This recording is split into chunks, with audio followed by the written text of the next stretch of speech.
Hey friends, Mustafizio here. Thank you for tuning in. I wanted to talk about something that happened, a patient that came into my clinic today. So she was a WCB patient. What that means is it's workers' compensation, WCB, Workers' Compensation Board. So she got injured at work and we were sitting down and I was doing her assessment.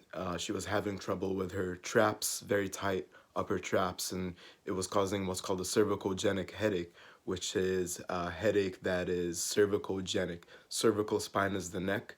Genic is produced from, so produced from the cervical spine, produced from the neck. Cervicogenic headache.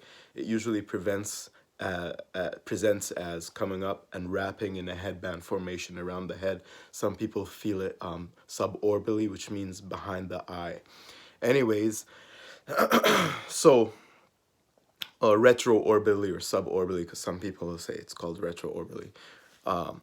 So so sometimes you guys, you get too caught up in being a certain way as a practitioner.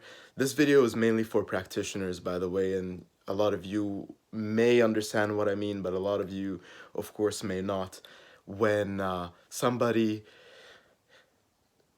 decides to be a little bit too open with you, so they will kind of overshare, not necessarily overshare information, but you ask them relatively personal information when you are doing your assessment. So what medications they're on. A lot of people are on medications that are vulnerable, right? So a lot of people are taking antidepressants.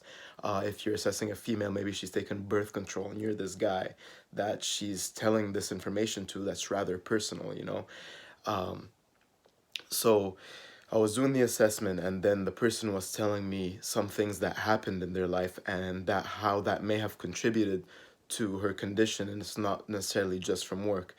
So I didn't ask for this. She shared it herself and it just kind of came up in conversation, and was as anybody would be emotional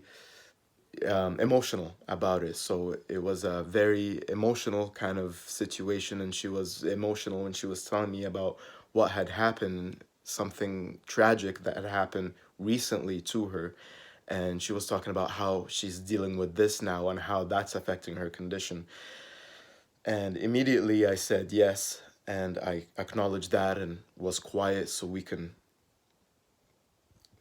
acknowledge what she had just shared and then proceed to talk normally from there. Very professional, very straightforward, straight conversation.